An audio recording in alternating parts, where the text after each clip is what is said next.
welcome to the 7th event of the 2022 PGA EuroPro Tour season. Here at Belton Woods, we're almost halfway through the schedule. The order of merit is taking shape nicely as our players race for a coveted top 5 spot.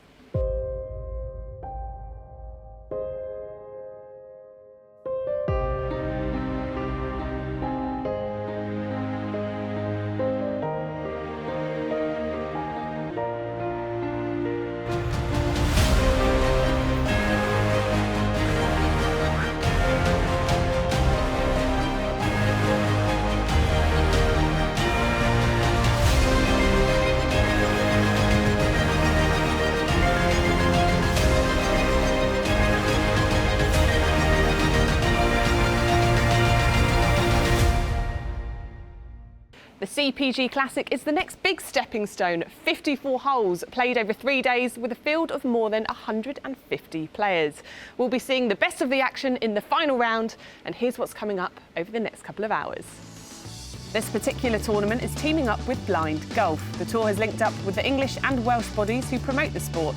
There's so much opportunity for people to come along, try golf and just get active realistically and meet new friends.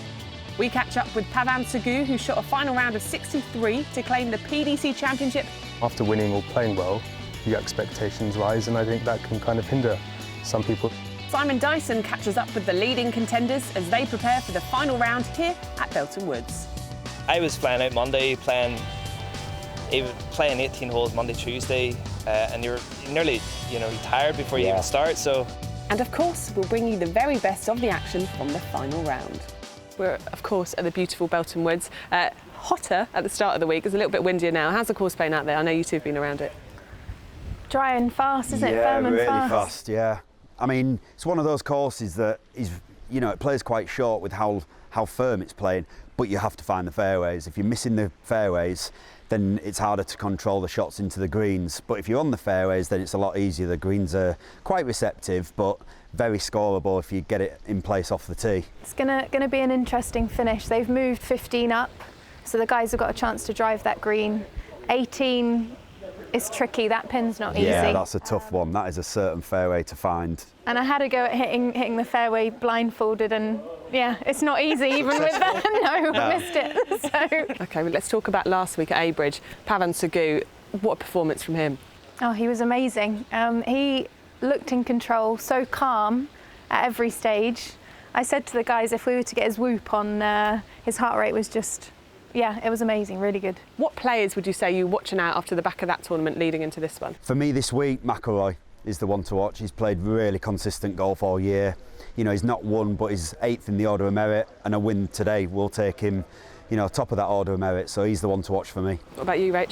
Same, yeah. Whenever I've spoken to Dermot, you can tell he's got that fire in the belly, and I think he's going to have it even more, the fact that he's been so close. OK, thanks for your insight. Time to head over to commentary.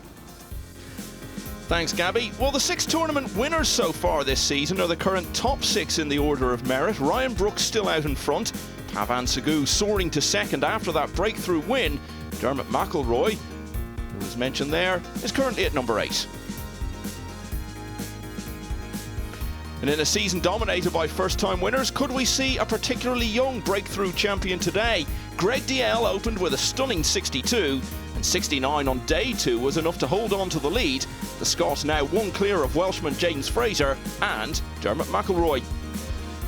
The 2004 PGA champion Scott Drummond is alongside me once again today, and so is Kit Alexander, who's quite a decent player himself. And this is Paul Maddy, winner of the Order of Merit on this tour 10 years ago. Yeah, generous opening hole, this one.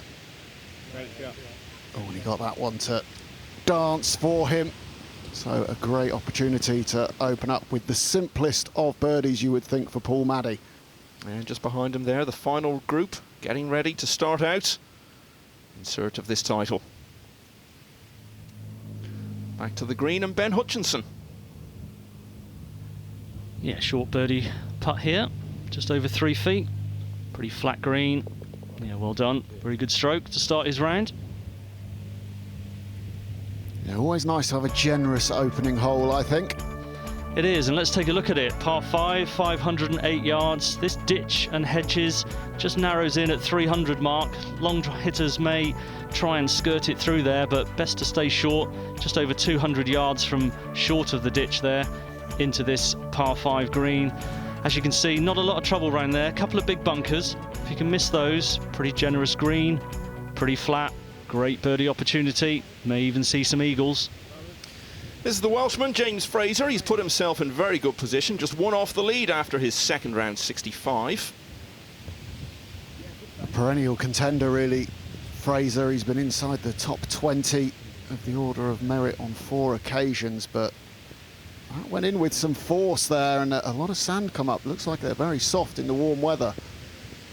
McElroy now, just down the left side, also in with a fairway wood.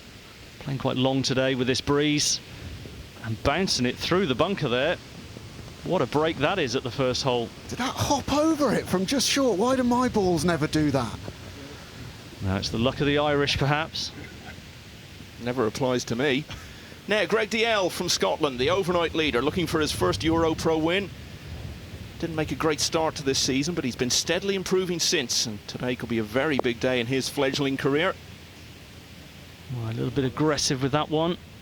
And when you miss the surfaces, you do get the firm bounce. That'll be a tricky up and down for him.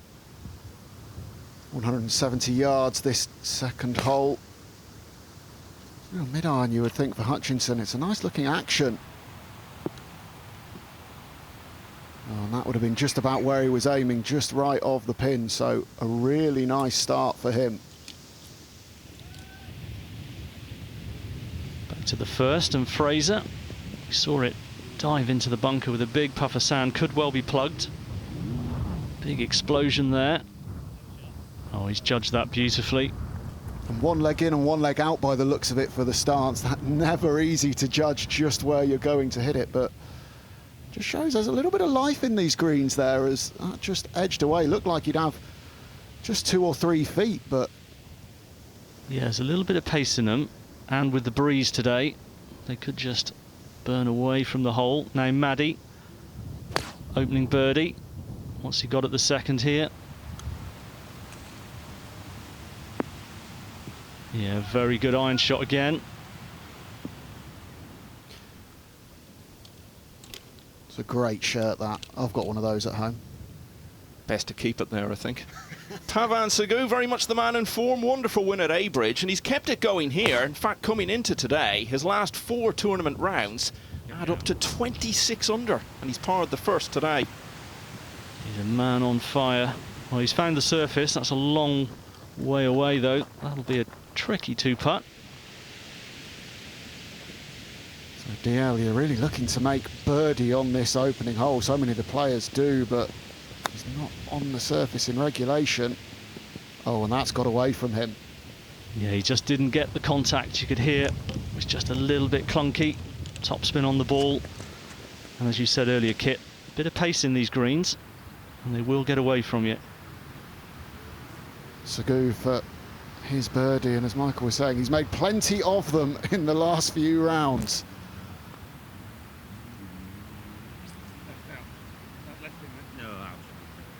Yeah, not to be. In fact, nowhere near it, so he's got a bit of work to do for par. All these guys have got a win already. They all know with the way it's structured. Another win, they're pretty much on the brink of getting their card. Now, McElroy could make a huge move here. Could go into the outright lead. Yeah, he got the break, bouncing through or over the bunker. This for eagle. Well, he read it well. That's going to be a solid opening birdie. And he makes his move up the leaderboard.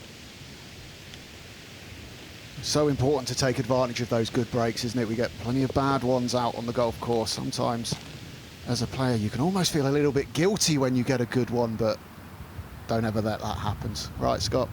No, you just got to capitalise, as we said. Now, Hutchinson, beautiful putt there, rolling that one in right to left. It played the easiest of all the short holes over the first couple of rounds, and Hutchinson taking full advantage there to get to double figures. All right, this is huge for DL.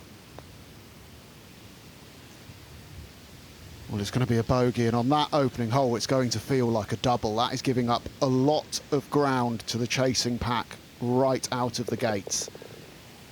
Yeah, the worst possible start for the young man. not what he was looking for at all. Needs to just calm the mind, get on with the rest of the 17 holes that are left. He's one of many players looking for their first EuroPro win today. This man already has 4 to his name. Leaving the flag in, interestingly, as well. Yeah, some players still opting to do that when it's that makeable range. Personally, I like to see it out. I like to see the cup, and it looks bigger with the flag out for me. Now Fraser, wonderful bunker shot up the hill, got to hit it. That's a really poor effort on the first. And I think that's the key for James Fraser. He's a brilliant ball striker, he really is. And when he gets himself into contention, sometimes it's that club that can let him down a little bit. Wasn't a great birdie effort either from Sagoo on the second. This is what he's left himself. Well, he's still got work to do now. So it's only taken 1 hole for McElroy to turn a single-stroke deficit into a 1-shot lead. Hutchinson and Maddy also fast out of the blocks. They and James Fraser now sharing second with DL, who very quickly finds himself playing the chasing game. Pavan Sagoo, as we said, was the winner at Abridge last time out, looking to go back-to-back today. Let's hear from him. You had that strong performance at Abridge and you continued this fine form through to this week. How important is it to kind of carry momentum forward? Yeah, I mean, obviously if you are able to do it, that's the ideal, but it's tough because after winning or playing well, your expectations rise, and I think that can kind of hinder some people. So again, I've just been trying to play in a similar fashion, and yeah, my issue this season and in prior seasons has just been consistency. So again, for me, prioritising decision making has been important this season, and it will be for the remainder. You've got 1 win in the bag already. How much would another take the pressure off at this stage in the season? Yeah, I mean, it would be great. I have to miss an event in a few weeks, so yeah, winning another one would be great. But I'm not going to go out and expect to win anything. I just have to keep playing how I'm playing, and I'm sure that yeah, a win could potentially be on the horizon. But I don't really set out beginning of the week trying to win. I just do what I can, and the standard's so good on the tour. You really, yesterday there was a 9 under. This course is really quite difficult. So yeah, just have to do my own thing and see where it ends up on Friday. Okay, all my attention's drawn to you missing a week. You already had a week off last week. Why are you missing it? Yeah, I'm getting married, so. Oh, congratulations! Yeah, so I have to miss that week, unfortunately, but it'll be fun. The wedding is, it's an Indian one, so it lasts the actual week, but I'll be sneaking away at every opportunity to practice. How are you finding planning a wedding on tour? Yeah, it's been, I've had a lot of help, which is great. My family's quite close, so yeah, I'm very lucky in that sense, but it's still stressful, getting my stuff sorted, but it's a once in a lifetime thing, so I can make that exception of having to balance the two. Dermot McElroy is off to the ideal start as he sweeps into the lead on the final day at Belton Woods.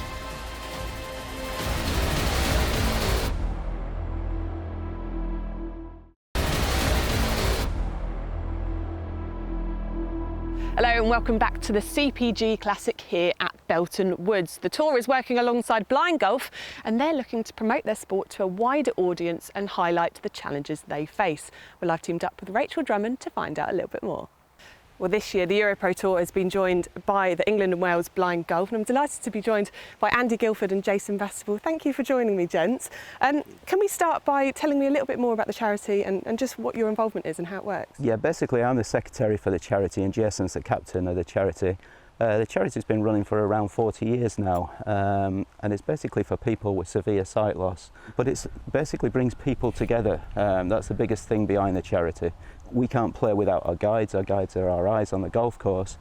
And for 40 years it's been making friendships and helping families rehabilitate through sight loss, and with the backing of the EuroPro Tour, and raising awareness across the golfing community, but also people losing sight that might want to get out there and try golf for the first time. And Jason, you're a reigning champion, of course, you're captain as well.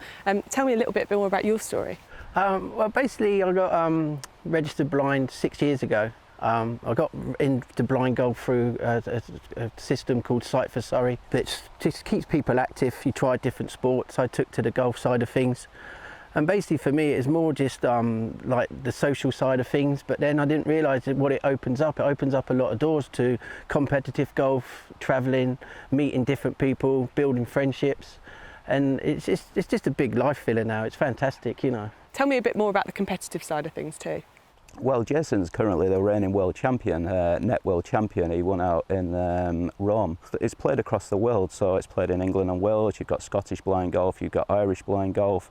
There's so much opportunity for people to come along, try golf, and just get active realistically and meet new friends. Come and try guiding. You know, you'll see a whole new side of the game and get as much enjoyment. And a lot of our guys say they actually get more enjoyment than actually playing. You've just said it there. I think we should all give it a go, shouldn't we? You've explained how it works. So I'm going to get the resident pro involved. Rachel, come on over. I know you've been eager to get involved. She's got a blindfold there at the ready. Any tips or words of wisdom for her? It can test friendships to the limit at times, so this is going to be quite good, yeah. It's a privilege to play with you today, Jason, so I think I can learn a lot for myself here, so be nice. I'm going to get your blindfold on then. And you did mention I need to spin around a few times. Just lose a bit of orientation. Ruin your lovely makeup. There you go. Right, a little bit. Okay.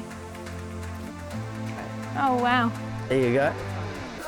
Then maybe just like walk her forward 10 paces or so, just to sort of... So now what some of our players will do is go behind the shoulders and kind of point them in the direction where they... So kind of then you've got an idea of what direction you're hitting in. So this is straight. I'm going to do this, like that. You're going I'm going that way. Okay, I was getting ready to hit that way. So now you put the club behind the ball. Am I right there, Gabby? Yeah, you're in a good position Am now. I going? Yeah, you go now. Oh, that's better than how you normally hit it.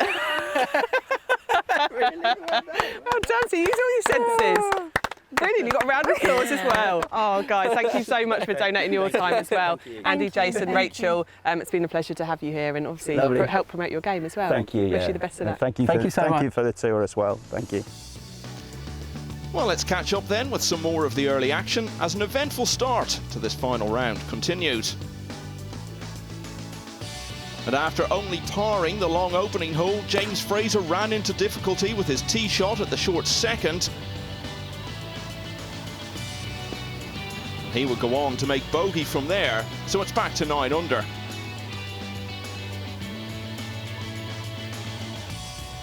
Greg DL also having problems at the shortest hole on the course. This his second shot. And he would take 2 more from there to make it a bogey start.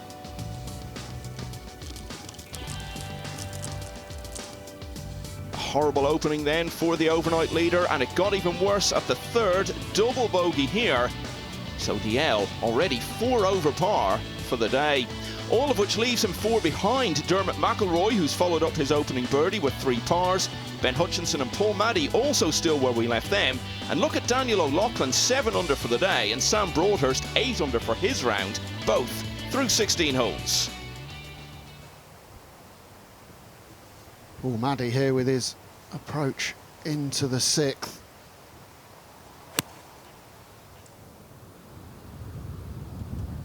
Beautiful sound, clipping it away off of the firm turf, and he was straight at it.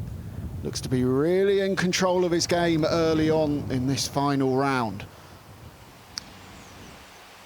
Now this is James Wilson, first season on the EuroPro, represents Balmore Golf Club in Scotland. Had a couple of 68s, but 2 over for the day. This, though, would give him his first birdie of the final round, and he's done the business. Back to the 6th, Hutchinson, also with a quality approach shot in here, this for birdie. Down the hill, a little bit of movement on it. Just a bit of a misread there. The pace. Greens look to be rolling absolutely beautifully, and we can see if you get above the hole, it's tentative, isn't it? So a real premium on leaving yourself a slightly uphill putt, which is what Maddy's done here. And takes advantage of it. Yeah, absolutely. Greens are running superbly well. Let's take a closer look at this 6th hole. 426 yards, par 4. Bunker down the left there at about 270 to be avoided. Sneak it past there today with the dry conditions, leaving yourself an approach through the gap, over the water, and only around probably about 140 yards, 130 yard approach. So if guys are in position off the tee, it's definitely a birdie opportunity. McElroy continued his run of pars at the 5th, so that birdie that we just saw from Maddy means there's now a tie at the top. Out with the driving iron, keeping it below the tree level. Just leap that one into the right edge of the rough. Shouldn't be too much problem from there. Up ahead to Maddy on the 7th off the back of that birdie on 6. And again, absolutely spot on, clubbing pin high. So James Fraser's tee shot on the 6th. This is all about hitting the fairway. Quite a tight fairway, but he's hit the middle. He's absolutely nailed one. He's got it about 300 down here. He's got 88 front, 102 pin. Nice lie. He can really attack this after his really good 2, nearly holding 1 at the last. So he made 2, he's kept the momentum going, middle of the fairway. He'll be looking to knock this pretty close and try and make back-to-back birdies. The EuroPro returning after a week off. McElroy spent his break back home, winning an event very much on home ground in his local area. Strong field, a lot of familiar EuroPro names, and he won it by 7 shots. Final round was at Galgorm Castle. Yeah, he's playing some great golf this year, as we know. That one wasn't too bad from out of that rough. Had to be a little bit careful with it. We heard Simon so eloquently describe what Fraser's facing here from position A. Not bad, but not quite as aggressive as he might have been with a lofted wedge in his hand. No, be a bit disappointed with that. Just over 100 yards. He'd been looking to get that inside the 6-foot circle. Now Hutchinson from the fairway. Tight pin, and he's judged that beautifully. Just about 6-7 feet for birdie there. He's been close before. He was tied 2nd at Vale last year. Recovered from an opening 73. Finished 3 shots behind the winner, Joe Dean, there. McElroy just putting through the fringe. Got a nice roll on it, though. Very nice roll. Oh, he's canned it. Well, what a start for McElroy, doing exactly what he needs to do. And we've mentioned his consistency. When this man finds a way to win regularly and gets comfortable in that position, he's going to be a serious danger. Yeah, and it's not just the winning. He's had a number of other good finishes recently, finding that consistency that he needs to bring to go with that talent that's so obvious when he plays his best. So Maddy needed that to join him at 12 under. McElroy out on his own once again. Can Fraser get to 1 behind? Just about 18 feet here. A little bit of left to right movement. Can be aggressive with this one. And again, it's slightly tentative. Not what he's looking for, these opening holes. Needs to find the pace of these greens. There's such good quality. There's going to be a lot of birdies today.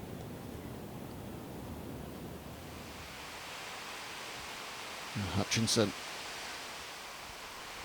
This to move to 11 under par. You can just hear the breeze up a little bit in the background.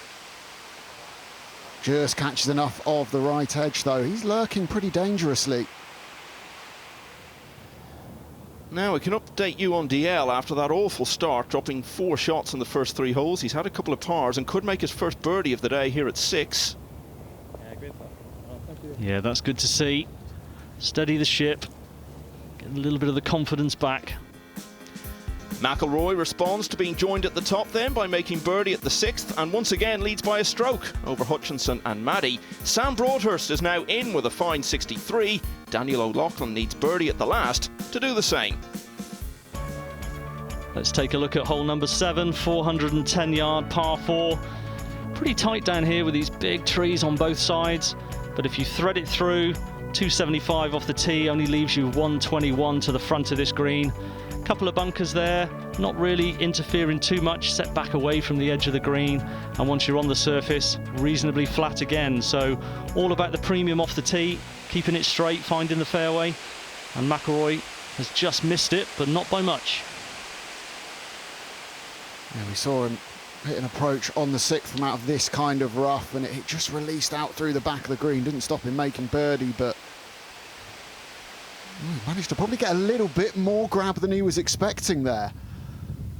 Yeah, definitely looking for a bit of release up to that back pin. Dangerous, wouldn't have wanted to go long. Hutchinson now coming out of the semi-rough. Short wedge shot, just dragged it a bit left. It's going to catch the slope a little bit. Just about got it up onto that back tier though, so a relatively level putt. You described Fraser earlier, Kit, as a perennial contender. It's certainly true. He's been runner-up 5 times on the EuroPro, going back as far as 2014 to the first of them. Never a winner out here yet. Yeah, 19 top 10s in that time. It's an incredible run, but he just needs that first win. He surely does. No Maddy. He knows how to win in the fairway again. Just lofting this one in. Judging it, trying to get it up on the back tier. Down breeze, perhaps just a little bit tentative.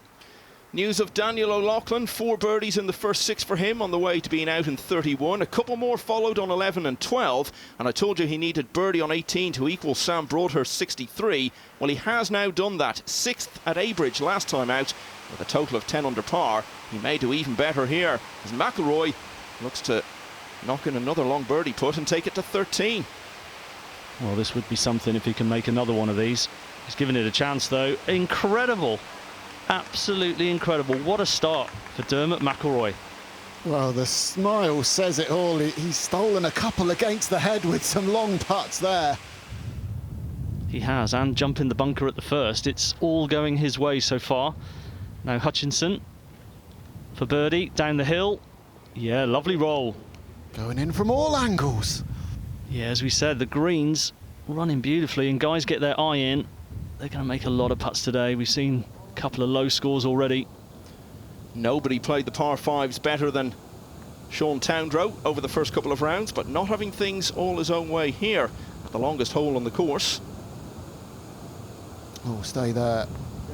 Oh, that's excellent from where he was. Just had to kill it into the bank. It was all he had from there. Now, with the pace that's been set by McElroy and Hutchinson at the moment, Fraser really could do with this to avoid falling 4 behind.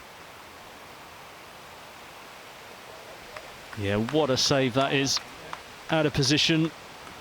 Gave himself a chance to save par, and he desperately needed that one, like you said, Michael.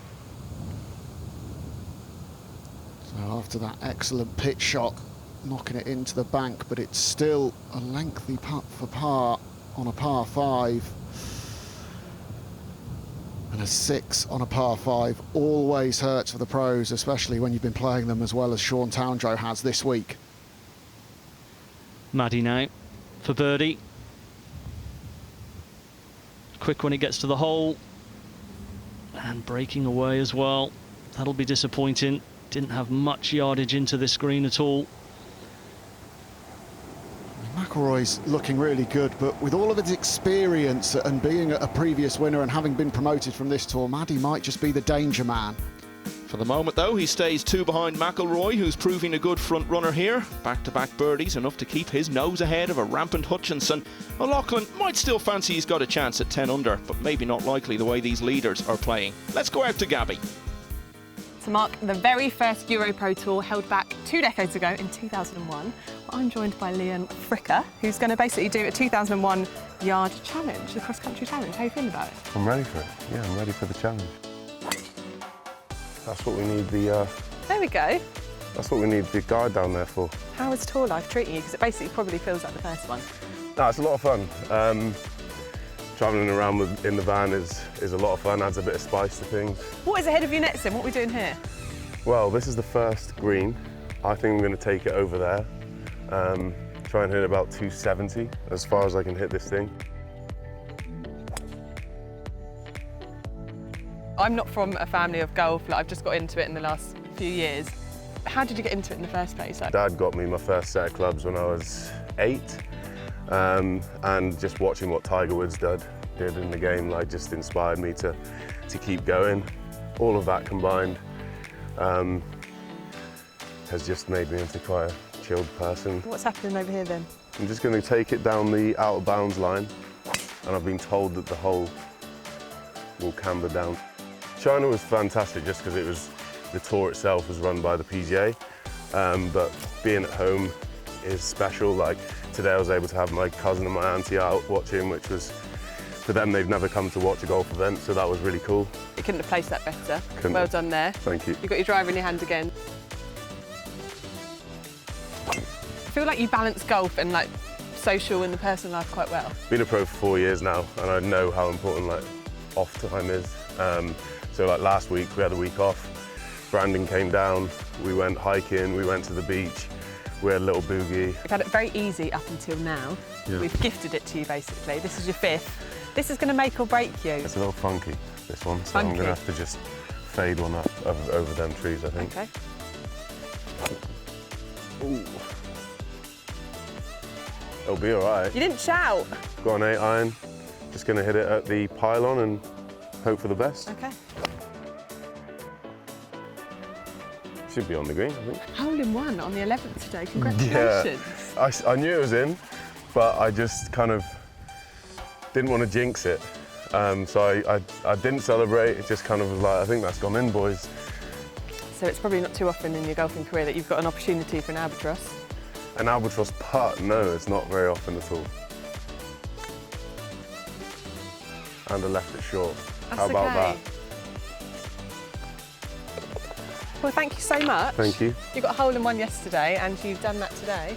2,001 yard hole Must be challenge. my week, yeah. It is your week. Lucky you. Well, best of luck for the rest of the tournament and for you. Thank you. So many players still in with a real chance here at the CPG Classic, but it's Dermot McElroy who remains out in front.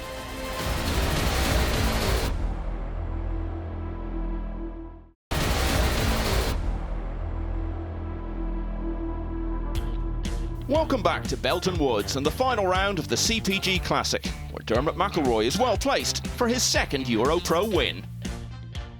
You finished 2nd last week. You know, that must do wonders for your confidence coming close to winning. You know, and it looks like you've taken it into this week as well. Yeah, I was in the last group last week as well. Obviously, your man was shot 9 under, which is not much you can do about it. He sort of ran away with it. No, I had a good score last week as well. I shot 4 under last round, which was okay. It's not too bad. But no, I'm high on confidence in my game at the minute. Yeah, it looks like you are. So you played in the ISPA Handa World Invitational last year. Talk to me about that experience, because that was obviously on the main tour. You know, what was that like for you, stepping up to that level? Yes, no, it was really good now. Now, luckily enough, it's around my home course, so it is. So, Nice. like the whole setup and everything's just completely different to EuroPro, even Challenge Tour. You know, you've big tented villages and a lot more people about, so there is. But no, a really good experience, and definitely really enjoyed it. What stood out for you though, as far as like the golf side of it? Was there anything that you saw that those guys do that you then integrated into your game?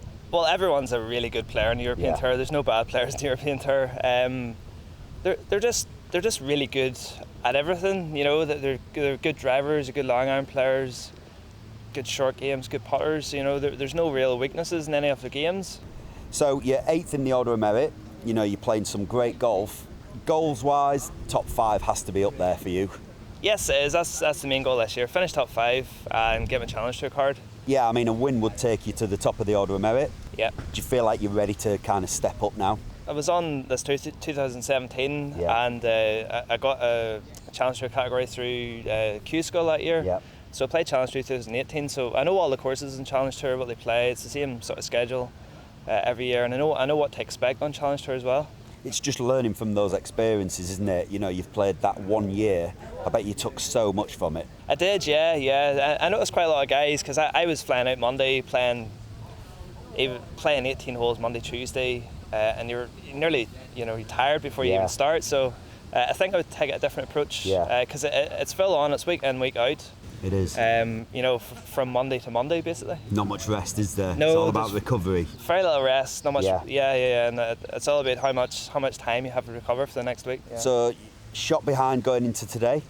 What's the game plan? What's the strategy? Well, I have a target in mind. I think if I shoot around 7 under today, I'll definitely have a good chance of winning. You won't be far off with 7 under. I won't be far off. Think. Yeah. Okay. Well, thanks for joining us and good luck. Thank you very much. Cheers.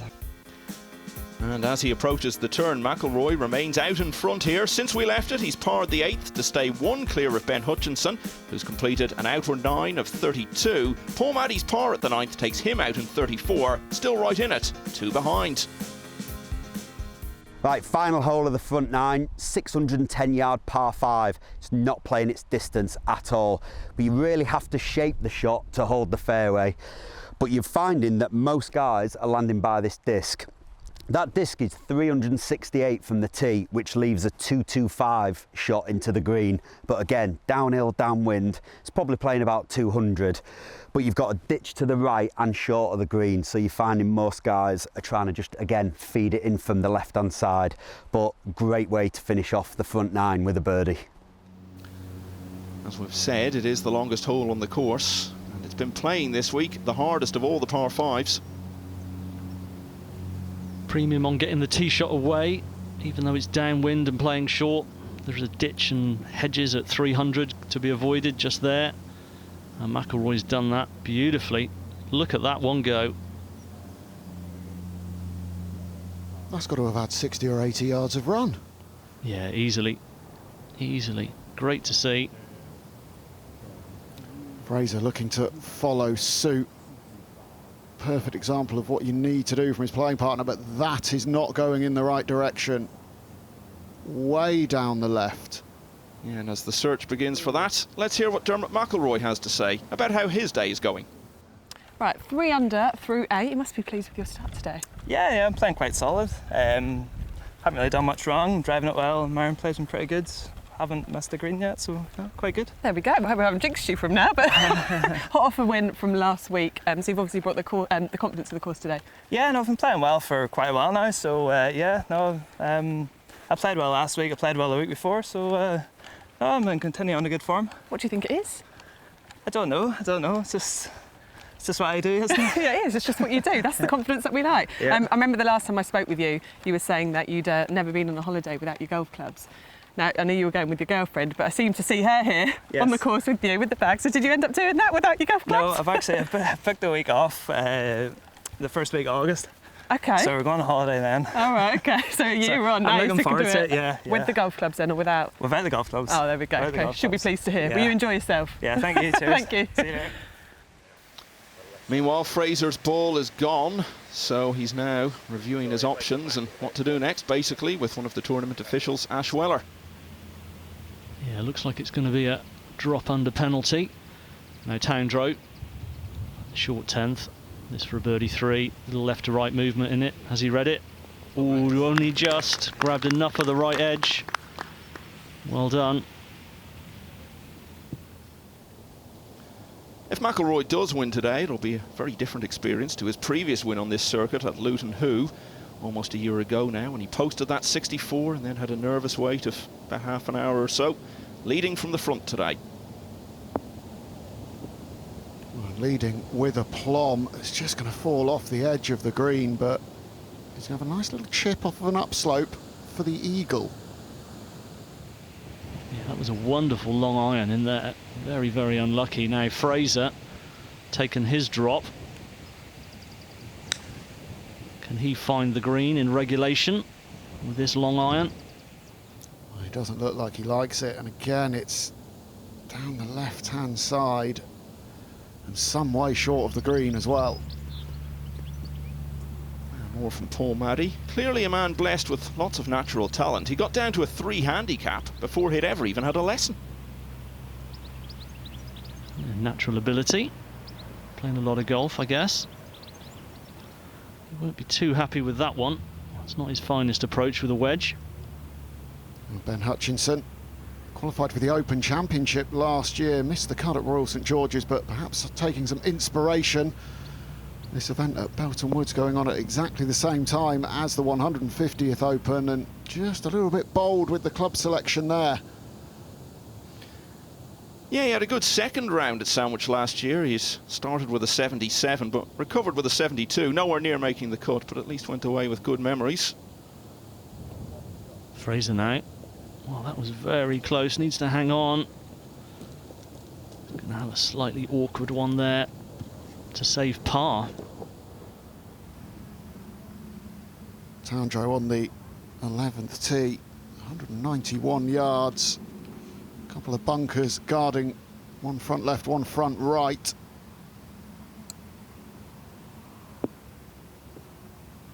No bunkers there though, straight at the flagstick. So he's starting to heat up into this back nine. Brave tee shot to that tight pin. Now Ben Hutchinson, 27 earlier this month, and he has this putt to tie for the lead. Just got it onto the surface, look how quick it is. Oh, he gave it a great run. That would have looked good all the way. So Dermot McElroy's hit two phenomenal shots on this par 5, 610 yards. The 9th, he had about 240 in, but he's pitched it on top, just released, rolled off to the side here, but he's got nothing in front of him that's going to cause him any danger. I think, worst case scenario, he'll up and down it, but looking at that, I think he'll fancy his chances of holding that and extending his lead at the top.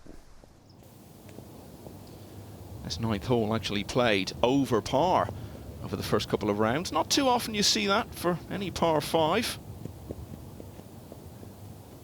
Oh, he's played that one very nicely. Had a chance, as Simon said. He would have fancied it. Should be a formality for the birdie. Towndrow for back-to-back birdies here on 11. Yeah, very good from the big man. Had a quiet year last season, somewhat surprisingly.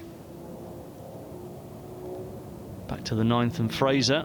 Very, very similar shot to McElroy. What can he do? This for par. Pretty much the same result.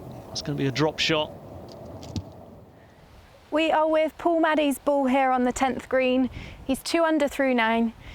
He's unfortunately just left it on the lower tier below the flag, but he's got another chance for birdie. The putt's looking quite straight. It's another chance. Let's see if he can make it. And this is that chance for Maddy, just with that little tear coming early on in its journey back into the breeze.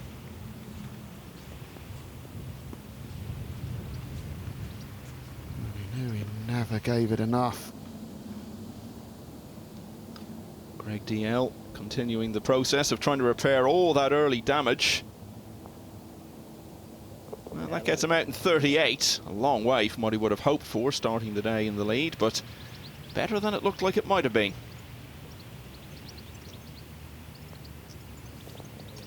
Maddy just cleans up for his part. And now McElroy with what you would hope is the simplest of tasks here to brush this one in. And he moves to 14 under. He's looking pretty much like he's dominating this tournament. And with that, just a little room for comfort. McElroy's 3rd birdie in 4 holes means he's emulated Hutchinson by going out in 32. Some good chances to come in the next few holes, but a lot could still change after that on a particularly testing closing couple of holes. Let's take a look at this 10th hole, 364 yards, water down at the end of the fairway, so you can't go more than about 275 off the tee. Into the wind today, guys laying it down there, round about the 250 mark I expect, leaving themselves just around 100 yards. Just depends what their favourite yardage is in with their wedge. Pin today on the back tier, so got to control the spin. Here we are with Dermot McElroy's ball again, our leader through 9 holes. He's making life very easy for himself. He's doing the right things. He's finding the fairways, he's finding the greens, he's giving himself chances. He played flawless golf on the front 9. And he's hit the middle of the fairway on 10, leaving himself a 128 shot into that pin. Again, the way he's playing, wouldn't surprise me if he knocked it up there close and held the putt, but flawless golf so far from Dermot McElroy.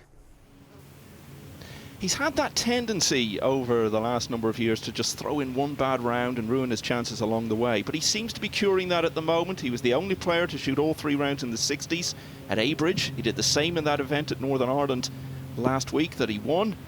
He's on course to do it again this week. Another fine shot. Yeah, that was a good shot. He got it up on the back level there. Now Maddy, the 11th par 3, just over 190 yards. Yeah, one of the more experienced players in the field. Spent a lot of years on the Challenge Tour, a couple of seasons on the DP World Tour, and he's going to need all of his experience to escape with a par there. Yeah, Sean Towndrow's been around as well. He was a winner on this circuit back in 2019. Won a playoff against Bradley Moore at the Caversham. Very bold shot into the par 5. You can see downwind, playing very, very short again. Now here's where Maddy finished. Awkward one in this left bunker. Explosion shot, looking for it to release. Not quite got it. It's been a touch hard done by there. It's a slight downslope. You'd expect a little bit of a firmer bounce. He's almost played it too well. He has, yeah. He's got great contact on that from that awkward stance, and it just didn't release for him. So the chasing pack are going to need to start making some birdies just to hang on to McElroy's coattails at this stage. And, well, that looked good for a long time from Ben Hutchinson. Towndrow now 6 behind, but he can shave a couple of strokes off that in one go here. Yeah, this will be a big move for him. Back into the wind, up the hill, got to be firm. And now he's left it bang on line, it looks like. Very, very frustrating.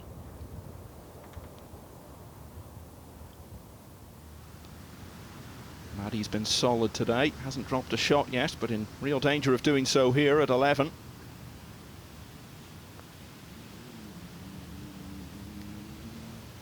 Yeah, and he's just pulled it slightly. It looked pretty straight. McElroy now on 10. We saw the wedge shot in, got the distance, just shoved it a little bit to the right. Pretty flat putt here though. The way he's playing, he'll be looking for this one to drop. Well, again, he's given it another good run at the hole. He's tapped that in for his par, which is good enough to hold on to that 2-shot gap over Hutchinson. A first bogey of the day for Maddy means Daniel O'Loughlin is now up into a share of 3rd. Every position so important in the race for promotion to the Challenge Tour. Now let's go out to Gary Ellis. I'm joined by Matt Bradley, head of golf here at Belton Woods. It's been a wonderful event, but tell us first of all, Matt, how have you and your team had to prepare the golf course for the event? Well, we haven't had a PGA event or a pro event for a long time now, so our head greenkeepers JP and Sam have both been working very hard, working in cooperation with the PGA to make sure they're up to the standards. Our key focus has been the greens, and that is you will see the greens are absolutely immaculate, running 10.5, 11 on the stimp. They'll be in for a real treat. How have the members been able to get involved? The members have interacted phenomenally. Like, we have literally had members wanting to help, from gardening to greenkeeping to volunteers on the scoring. It's been incredible. Like, I cannot thank them enough. Dermot McElroy is still setting the pace in the final round at Belton Woods.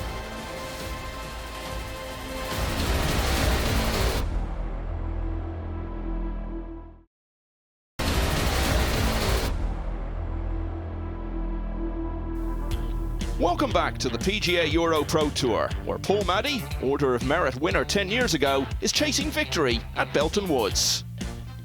You've had a couple of years on the DP World Tour. You know, what did you gain from that experience? It was eye-opening. It was a massive learning curve. It showed where I want to be, where every guy wants to play golf, really. To have spectators there every week, massive crowds, play the greatest golf courses on the European Tour. It's a different experience.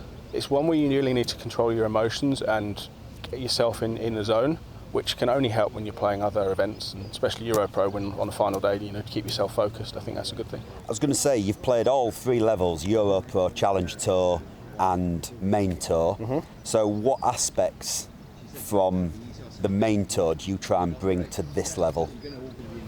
Focus. I think consistency is important. It's important everywhere. But to hold the putts when it really matters, and when the pressure's on, to know how you can control yourself, I think that's the most important thing. Is that the one that stands out for you? Because, you know, when I look at players on range and how they hit it, there's not that much difference. But what separates those top players, do you think? Is it the focus? Yeah, I think so. I mean, when the pressure's on, to execute the shot you need, to hold the putt you need, that's much harder when there's more on the line. You know, when there's more people watching, more people viewing, and also when there's more on the line for yourself. We can all hit the shots, most of the time. Obviously some people hit it longer than others, but to be able to focus in on the flag put it in the correct spot, not necessarily going at a flag every time, and then hold the putt is key, I think. And despite having dropped his first shot of the day just before the break, Maddy is still in with a chance. He's probably going to need a big finish though, because there's no sign of Dermot McElroy letting up here. A first-time winner on the EuroPro just under a year ago. He could be 8 holes away from winning again. And the first of those 8 holes is number 11, Scott. Yeah, par 3, 191 yards. Pretty straightforward by the look of it. Bunker left, bunker right. Today the pin is tucked over on the left side and there is a strong wind off the right. We've seen a couple of guys lose it left in the bunker or even left of the bunker, so plenty of room to work the shot in from the right edge of the green and give yourself a chance for birdie.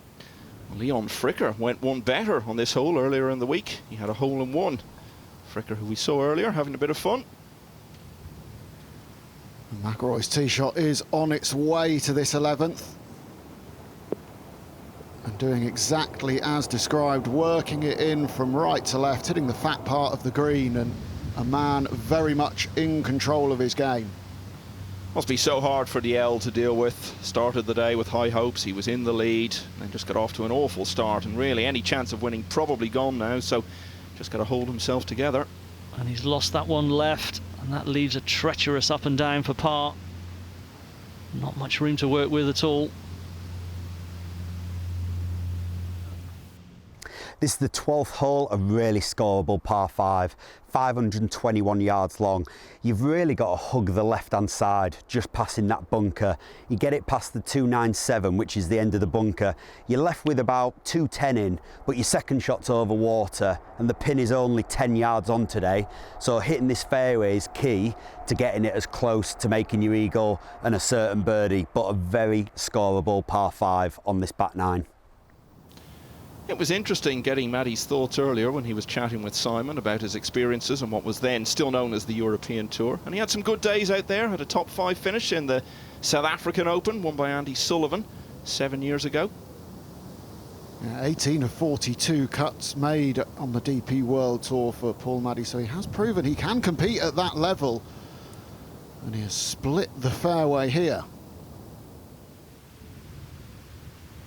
Back to the 11th. Fraser.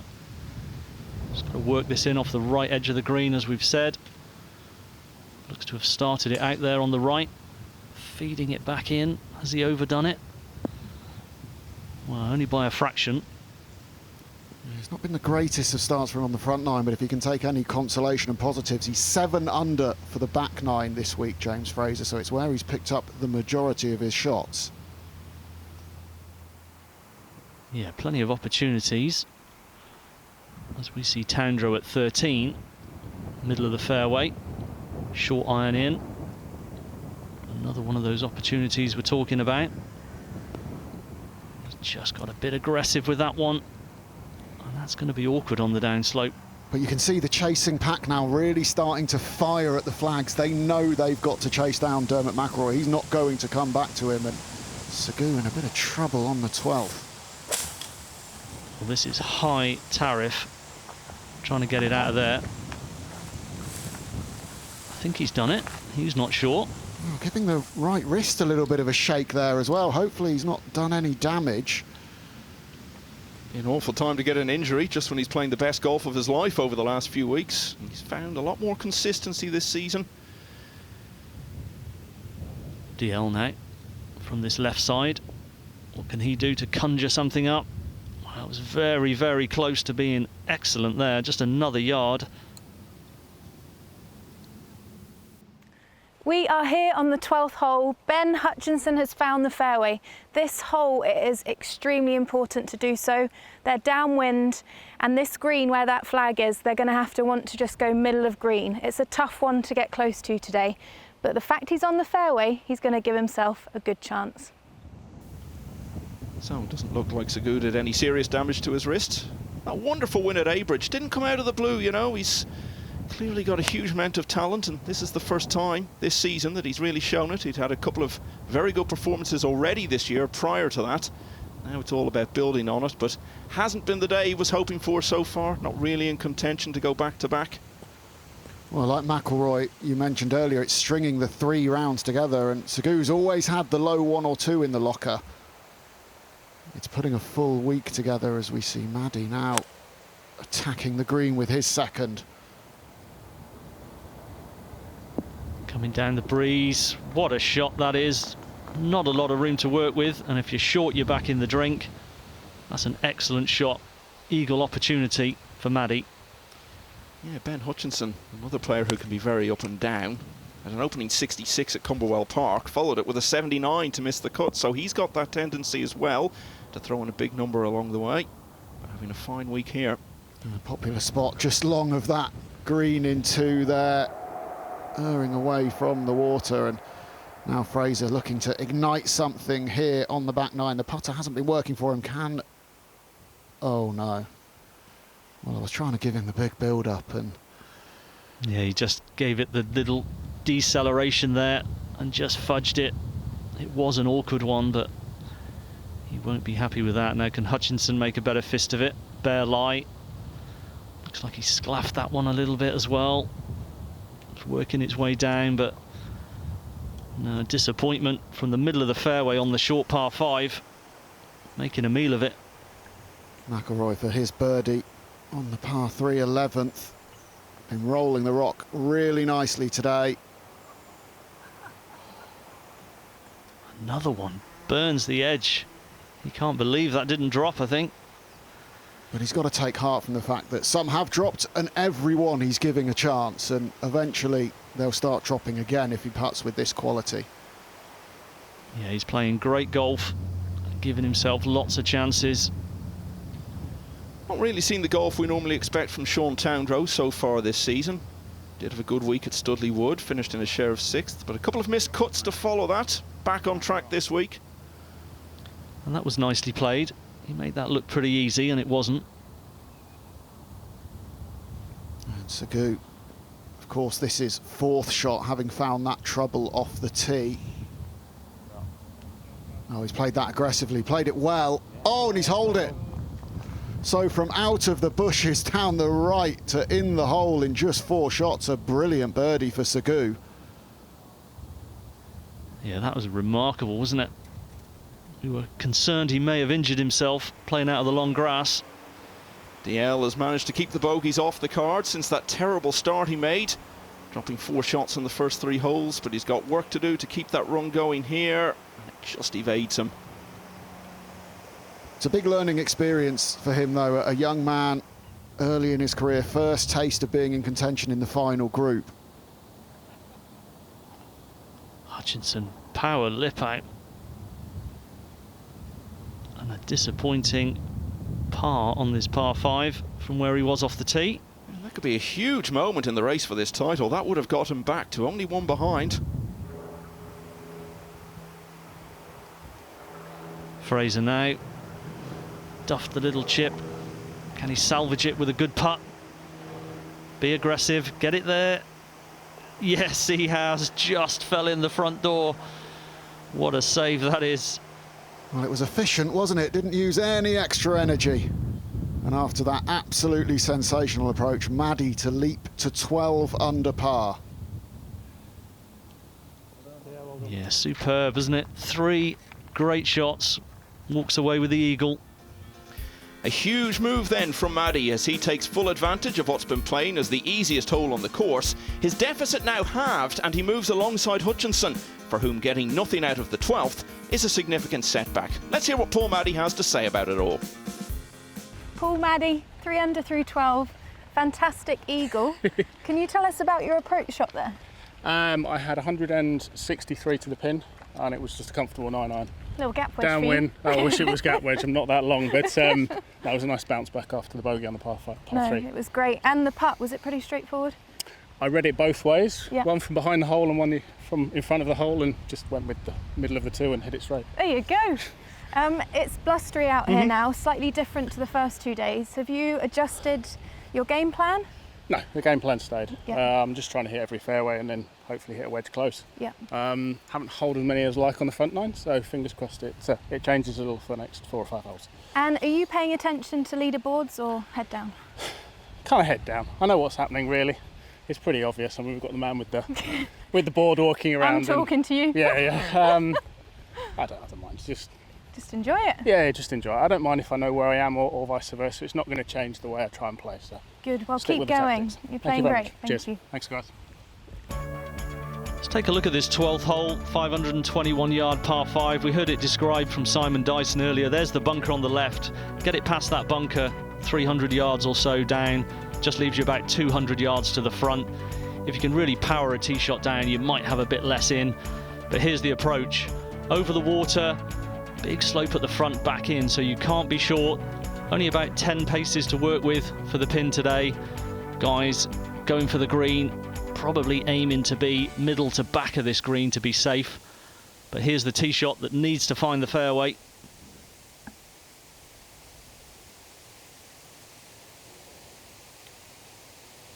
Yeah, looks to be playing it with a big fade, which suits the shape of this hole nicely. Well, we heard Maddy say that he only had a 9-iron in, and you can't imagine James Fraser's going to have a lot more. I think that's the 150 marker, so it could even be a big wedge downwind. I was saying earlier about Maddy getting down to a 3 handicap before he'd had any lessons. It was only when he went on a gap year to Spain that he got some tuition for the first time and started to realise just how good he could be. A few years later, he turned pro. Yeah, great story. Let's take a look here. Pretty simple action, just a short iron. Seems very much in control of his game at the moment. Hutchinson. It's a good marker, Maddy's ball there, but he'll certainly be looking to knock it inside of him from this range. That's exactly what he's done. Spin just moving it a little bit further away, but he can be aggressive with that putt back into the wind. Now this is Ben Hallam, represents Wychwood Park, having a very nice debut season so far, including a share of 4th at Telford. Yeah, just a wedge in here over the water, and beautifully judged, sets up another birdie chance. Finishing his day strong, hopefully. James Allen, winner on tour earlier this season. A long way down the field this week, but still battling for one of those 5 Challenge Tour cards. Every point counts. We've seen players miss out by less than £100 before, so no exaggeration to say every shot matters. So Dermot McElroy has missed this fairway down the left-hand side. He just needs to be a bit careful. He's not got a bad lie. It might jump on him a little bit, but he's got 174 front. Downwind shouldn't cause too much problems, but his second shot is over water. So he just has to be careful when he plays this shot that it doesn't come out soft. It looks quite a jumpy lie, so I think anywhere around the back edge, he'll take that and try and walk off with his 4. But like I said, just wants to be careful that it doesn't come out soft and come up short in the water. Yeah, if he doesn't quite get the contact and the spin, with this wind behind, it'll just knock it out of the sky. And he could be in the drink, so needs a pure strike. Looking for it to move a little bit. Well, that's a very good effort from there, I would say. He'll take that. That body action, I was expecting it to come down left of the green. It's not a bad sign when those are the ones that you're really worried about and trying to force it back towards the pin with a bit of body movement. Fraser started the day in such good position, just 1 shot off the lead, but simply hasn't been able to keep up so far today. There's a misjudgment there. He was a long way down. I just got away from him on the breeze, I feel. So Maddy, we heard him saying to Rachel that he hadn't holed quite as many putts as he would have liked on the front 9. And the trend continues, plenty of looks for birdie. Yeah, just lacking a bit of pace there to keep it on line. A little bit tentative, and he'll know to make those putts on the closing stretch. You've got to be aggressive, you've got to be confident. Fraser 5 behind now. He needs something really big to happen if he's to still entertain any hopes whatsoever. Been in contention over the closing holes. This is for eagle. He's given it a good run with the putter. Yeah, that's a very good effort. I think going with the flat stick there, a good choice after the slight trouble he had with a chip earlier on. Hutchinson playing alongside Maddy. Oh, it's another lip out. Yeah, that's 2 we've seen. They looked like they were in. And they were until they missed. That's painful. Yeah, but for an ounce less pace on a couple of putts, he could be 2 shots better off very easily. McElroy for his eagle now to, well, really take a stranglehold of this tournament if he finds the bottom of the cup here. Yeah, it's for a 4-shot lead. Well, he gave it a run, didn't he? That was aggressive. It was online. He's full of confidence, as we know. Birdie not guaranteed, though. It's going to be a big moment coming up. Allen to move to 7 under par.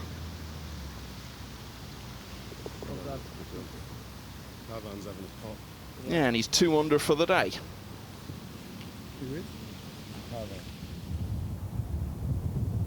McElroy now, just about 4 feet. Slow putt this one, he can be positive with it, and he has. Another solid birdie. Well, he's just playing so well, isn't he? And now has a better score on the day than either Hutchinson or Maddy. It looks to be just between those 3 now, and with 17 and 18 not offering up much, you have to fancy pars in from here would probably get it done for McElroy. He's got his girlfriend alongside him on the bag. Dermot McElroy is all smiles and closing in on the title.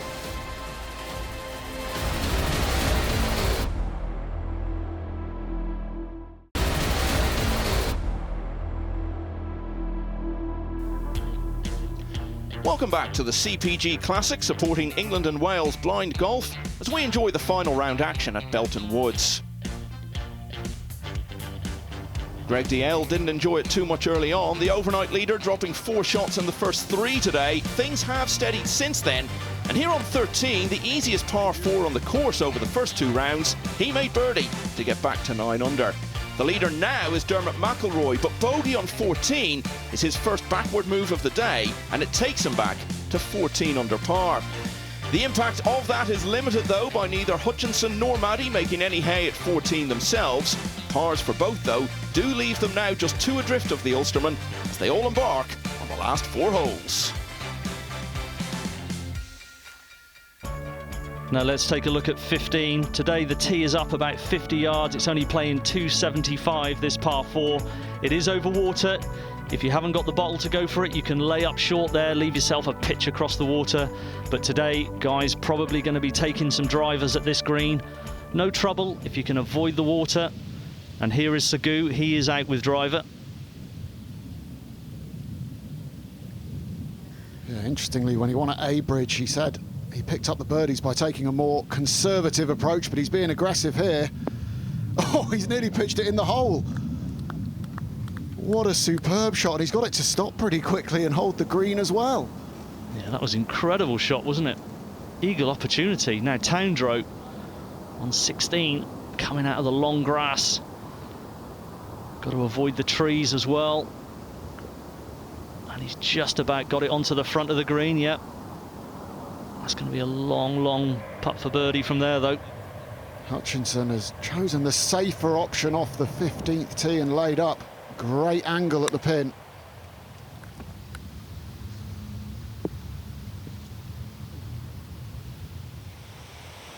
Just a bit tentative with that wedge in, wasn't he? You can see, didn't throw it all the way to the pin. Now Maddy, what can he do? He's looking to bridge a very long gap this week. The last time he won on this tour was when he took the Tour Championship at Woburn 10 years ago to clinch the Order of Merit title. Amazing, that's 10 years gone by. Amazing that they were playing at Woburn in November. Very true. Now Allen, cleaning up his round. Yeah, didn't get off to a good start today, but complete contrast at the finish. 3 birdies there in the last 7 holes. 73 for a man who's already won on the EuroPro this year. As has this man. Sagoo for the eagle to move to double digits under par. Turn. Just a bit bold. I think if he'd hit it with the right pace, he had the line. Yeah, I think a little bit less pace, it would have just moved to the right. Caught the edge of the cup, perhaps. Now, we've seen some very good performances from amateurs on the EuroPro Tour so far this season. This is another one. Chris Haynes started the day 5 off the lead. He's 3 over for his final round, but it's still a very good week for him. And that's a nice shot on 16. Chance to get it to 4 under. Maddy now. This for birdie. A hole that they must feel like they birdie today. Playing so short. His wedge wasn't great. What's the putt like? Yes. Walking it in almost. You don't like to say must make when they've still got a few holes to play, but that was pretty close to that category. So only one behind now. This is about the longest putt we've seen all day, I think, from Sean Towndrow. He's got to get it up a tier just here. Oh, go on. Well, that's really well judged from right down the front of the green. Yeah, very difficult coming downwind, but uphill at the end of the putt. Yeah, that's going to be 7 pars in a row now for Hutchinson. You feel this is slipping away from him.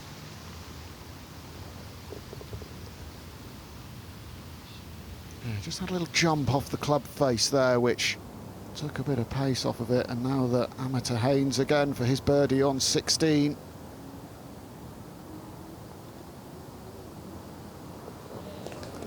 Yeah, well judged. Little left to right movement. Just got enough of the edge of the cup.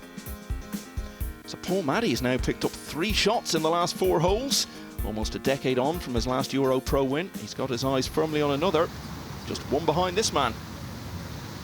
McElroy, 275 today this hole. He's not taking it on. He's got the lead. He's confident in his game and his wedge play and his putting, that's for sure. Just laying it down to the end of the fairway. Hang on. Well, just in the semi-rough. Paul Maddy is going to be happy with his tee shot on 16. He's found the first cut. This will give him the best chance to get to that back right pin location and try and pick up another birdie. If Maddy wins today, he'll have claimed titles on the EuroPro in 3 different decades. Kit, you've spent so much time out here. Surely nobody else has done that. I'm going to go on the record and say that has never been done, so it would be history in the making. Well, he's not managed to get it up to the top tier there, and we saw what a tricky putt it was from Sean Towndrow coming up that tier. Now here's McElroy. Good angle. What's the lie like? Looks to be sitting down a little bit, actually. Got to be careful. Oh, he's played it wonderfully. Get in. Oh, superb. So much action from that semi-rough. That's pretty incredible. He said he was just going to trust his wedge game, and absolutely right to do so. You don't need to take on the risks when you're in his position and swinging it as well as he does. Fraser hoping that he can knock one in tight as well. Hear the sound on that one. Really caught it crisply. Yeah, very well judged. Yeah, that was an excellent shot as well. DL. Good chance to get back to 10 under par here. Both playing partners in close. Well, they've got it pretty well surrounded. Yeah, it's a great trio of shots there. Hopefully 3 birdies for that group. Now Hutchinson from the fairway, his approach to 16. Can he get it all the way back to this pin? Get up that slope. Yeah, released it up beautifully there. Chance to get off the par train for Hutchinson. Towndrow with another reasonably lengthy putt for birdie. A long par 3 this 17th, tough to get close. That's a great effort.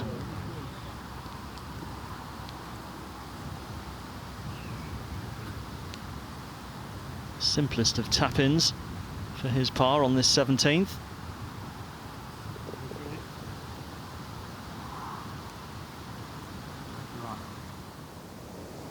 Don't see that many pro golfers nowadays who have completed college degrees. Well, Paul Maddy has one in maths and computing. Let's see if he can figure out how to make birdie on 16. Sit down. Oh, he's absolutely blasted that one up the slope. And that is going to be a tricky 6-footer just to save the par. When you've had a chance, Scott, like DL had at the start of the day, to get your first win, and you basically play yourself out of it in a few holes, how do you get your head straight after that to just focus on what's left? Well, I think everyone's individual, but when you feel like your chance has gone, you've just got to buckle down, get back to your game plan, get the most out of the day that you can, move on and put it down to experience. Now Sagoo up the slope, good line on it. Yes, wonderful birdie as well. Well, he looked to have played himself out of it midway through the first day at Abridge. He certainly buckled down and played some wonderful golf after that. So he goes to 10 under. Fraser looking to take it to 11. Just around 6 feet here, pretty straight. Yeah, well done. We are here with Ben Hutchinson's putt on 16. He's got a chance to make birdie. It's a little right to left, 6 feet. He's hit a great shot in there. Well, he's been keeping it very solid, but solid isn't going to get the job done today. He's got to break this run of pars right here, you feel. Yeah, this is must make, and he's got it. Well done. Birdied 16 in every round. Leaves him 2 back. Paul Maddy with this for the par. Actually caddied for Jack South when he shot his 59 at Leven Links last year. And that's a big mistake at this closing part of the round from the middle of the fairway. Such an important 3 at the 15th for McElroy, keeping him 2 clear, with Hutchinson now his closest pursuer. After Maddy's second bogey of the back 9, even after a birdie of his own on 15, Fraser isn't realistically in the hunt, but will have his sights, perhaps, on a runner-up finish. The big pot probably out of reach for him then, but Dermot McElroy has already got one hand on it, with 3 to play.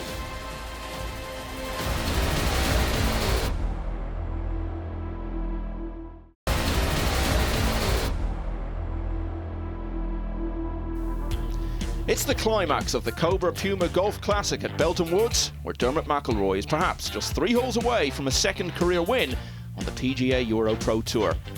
Hitting back after his first bogey of the round at the 14th, McElroy's birdie on the next hole gives him a 2-shot lead over Ben Hutchinson, who's looking for his breakthrough victory. Paul Maddy's got 4 EuroPro wins to his name, but needs something special now to retain hopes of a 5th. Well, McElroy's found another fairway on 16. Well, he knocked the wedge stiff on the 15th. It's a little bit of a trickier pin to get to.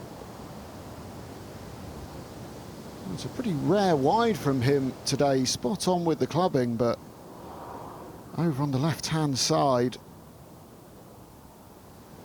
You look at it, he's got 2 runner-up finishes already this season, so a lot of points on the board. A win for him pretty much take him to the mark, or thereabouts. You would expect you'd need to reach to get one of the Challenge Tour spots. Fraser there, aggressive over the top of the pin.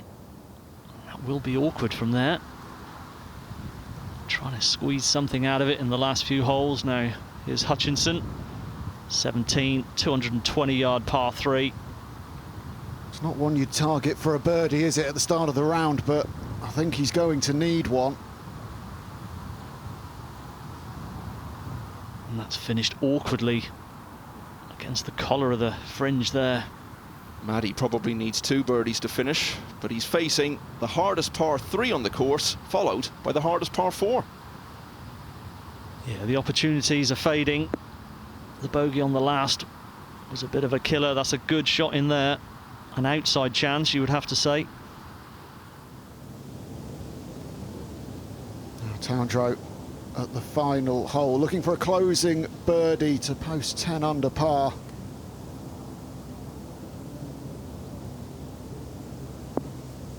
Oh, dead aim, straight at it.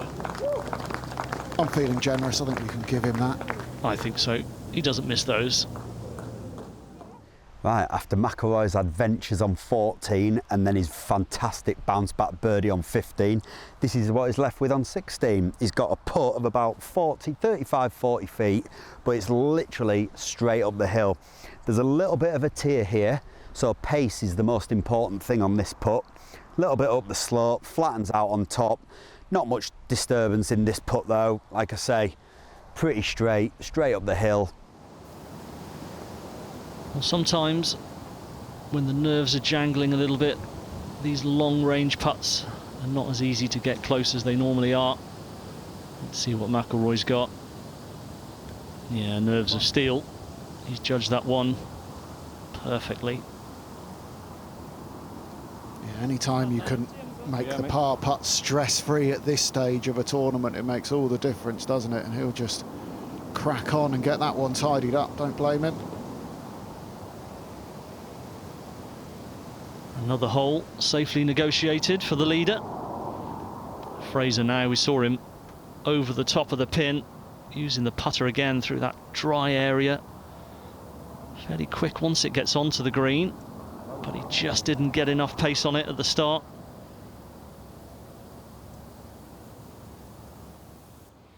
We're with Ben's ball on 17 here. He's just made an unbelievable birdie on 16. The chip he faces now, uphill, slightly right to left.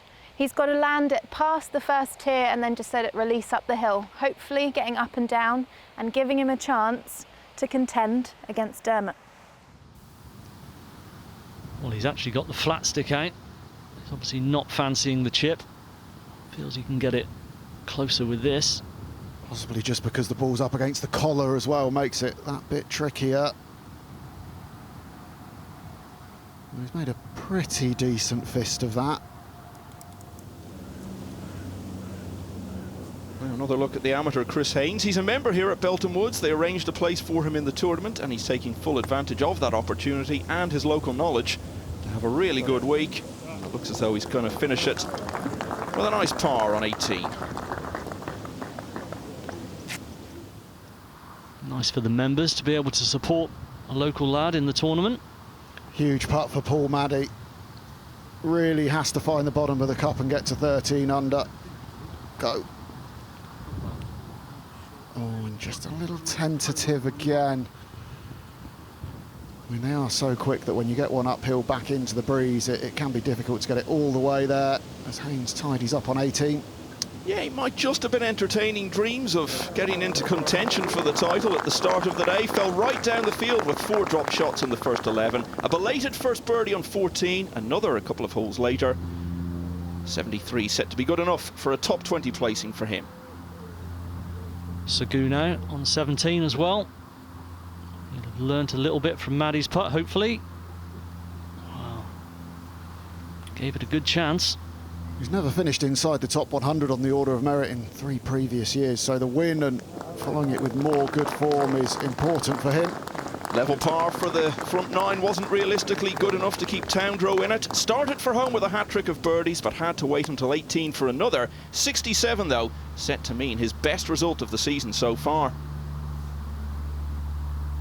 So McElroy will have a little bit of breathing space back if this doesn't drop, and it hasn't.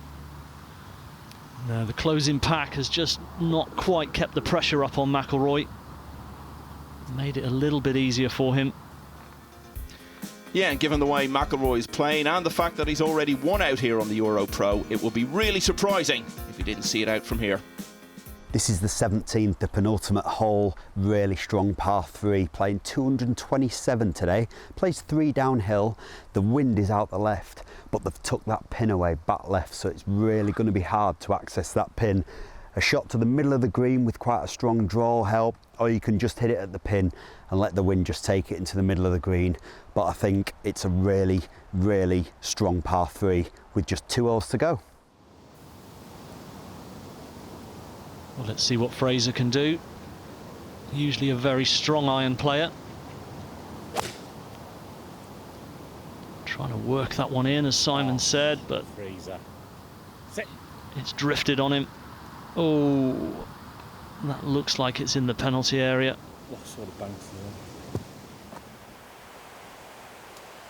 Poor Maddy just hasn't made enough good things happen today. Did get himself right back into it early on in the front 9. Not going to be for him, you would think, at this stage. It's been that kind of season for him, nearly but not quite 5th place in the Bendak Championship at Cumberwell Park. A couple of 13th place finishes as well, so playing well without really contending, but he has been up there for most of the round today. Yeah, he's trending in the right direction, so expect a strong back end to the season. Safely in the middle of the green, just what the doctor is ordering for Dermot McElroy, the leader here.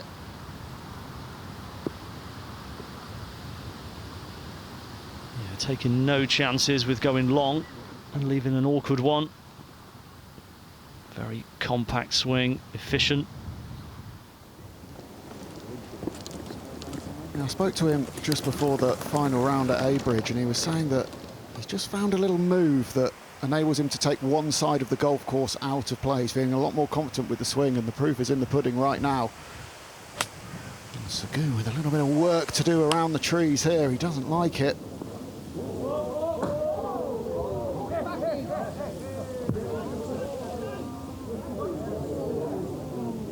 Well, that's quite incredible there. Almost wiping out a few members and then coming back onto the golf course. We saw that in the final round at Abridge, didn't he? Hit a bogey and then come back onto the edge of the green. A nice break that helped him along his way. Played some wonderful stuff as well, of course. Here's Hutchinson.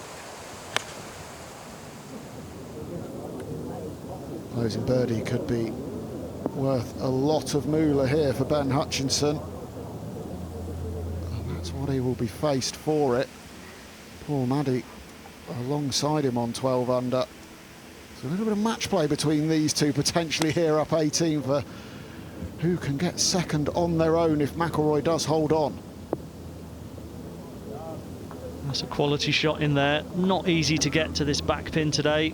Clubhouse looks like it's looming just off the back edge of the green with the out of bounds.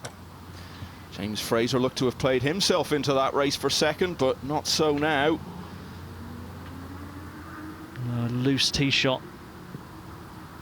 What can he do here?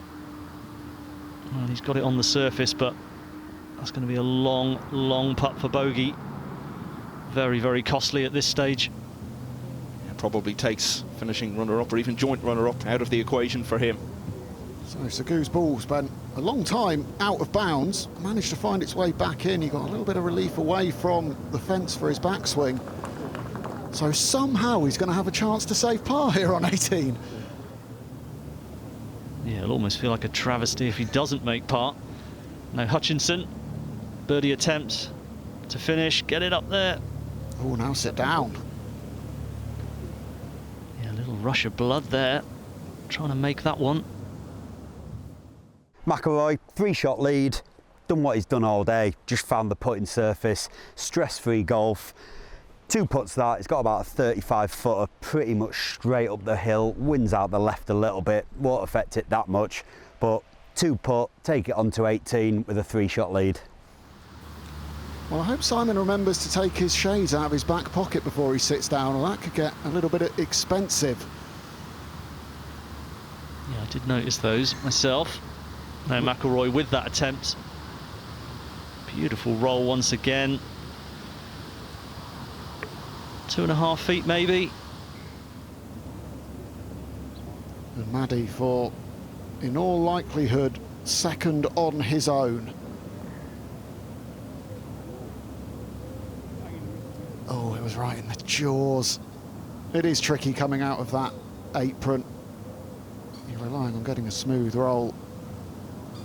Well, Maddy did have real hopes, you know, when he eagled the 12th. Another shot was picked up 3 holes later, but he really couldn't afford any bogeys late on, and he had one at the very next hole. Par finish completes a 68 for Paul Maddy.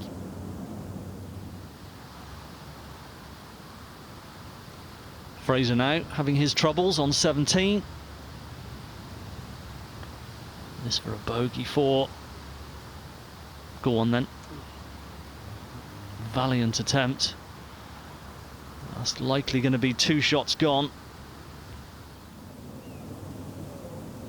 And Hutchinson, more work than he would have liked for par on 18, but this would get him in alongside Paul Maddy. And rolls it in nonchalantly. Yeah, he charged up the board with 4 birdies in the first 8, stalled a bit after that, but still had a glimmer of hope when he birdied 16. Bogey at the following hole, probably ended that though. 67 in every round for Ben Hutchinson. As for Sagoo, no birdies until the 12th. But when he made one there, it started a run of 4 in 5 holes. It's yet another sub-70 round for Sagoo. One top 10 finish in his entire EuroPro career until a few weeks ago. Now, he's had 2 in a row. It's all about this man, though, and Dermot McElroy can really enjoy his walk-up 18 because he goes to the final tee with a 3-stroke lead. And let's take a look at this 18th, 485 yards. Not playing anything like that distance today. Fairway's so dry and fast. Just got to feed it down here. Avoid the trees, obviously, that are left and right. And then your approach shot, as we've seen, over the water. The pin sort of middle to back on the left side. Pretty flat green. Just got to judge your club in there. As we said, the OB behind the green does look ominously close when you're in the fairway. But this is the important shot for McElroy. Yeah, he's driven it beautifully today. Just needs one more good swing. It looks like one. Oh, although he's just flirting with those trees down the right. I think he's popped out just far enough. McElroy's just pushed his tee shot here on 18. He's got a straightforward shot into the green. I mean, a beautiful setting into this last hole with the clubhouse in the background. His only concern here, he's got quite a jumpy lie and there's out of bounds long past the green. So all he wants to be doing here is getting a front edge yardage and just working on that. That'll get him over the water. Then he's actually playing, just in case he gets that jump, he won't go too long. But 3 shots clear, he should be fine from here. Yeah, anything on the putting surface, and this man will be happy and walking away with the trophy. Sounded like a solid contact. And no doubt at all about the outcome now. What a summer this is turning into for Dermot McElroy, and he's doing it all in style, you know, because this is going to be his 9th successive tournament round in the 60s. Yeah, he's carried that form when he had a start on the Challenge Tour a couple of weeks ago as well, finished tied 11th, so a man that looks like he's destined for bigger things and already appears to have the game ready for it.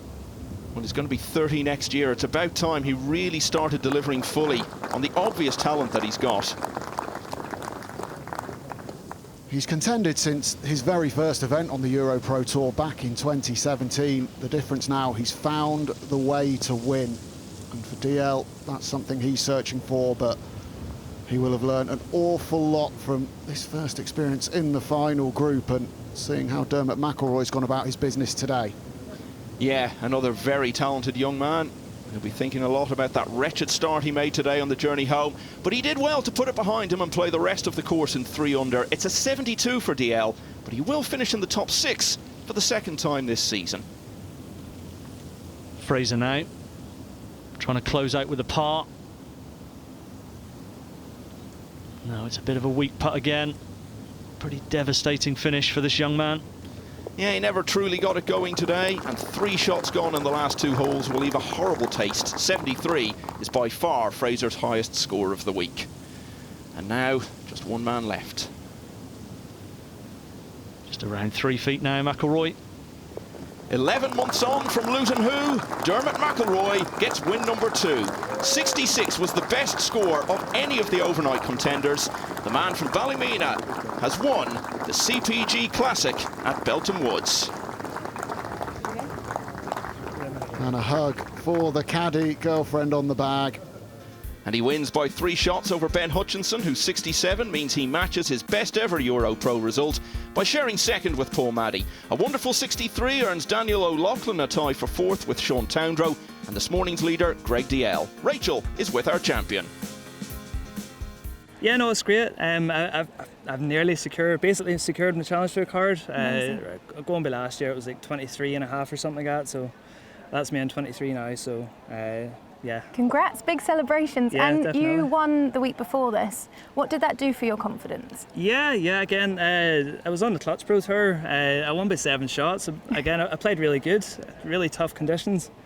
I think it made it easier knowing that I've won the week before, you know, I'm playing well, so just keep doing what I'm doing. And you have been Mr. Consistent. What do you put it down to? You've obviously got a great team. You're obviously working hard. What else? it's really working in my mind. I'm my biggest enemy. I really am, and I'm sure most golfers can say that. But I'm getting mentally stronger and just being more comfortable of who I am and who I am as a person. And who he is this week is the winner of the CPG Classic supporting England and Wales blind golf, Dermot McElroy, a winner on the EuroPro Tour for the second year in a row. He now tops the order of merit and is surely on the brink of clinching one of those 5 Challenge Tour cards. Ryan Brooks drops to second, Pavan Sagoo slips a place to third, Allen and Hilliard both finished inside the top 25 this week. Next week then, it's the Glal.UK Worcestershire Masters at Vale. Do make sure to join us for that. Until then, bye-bye.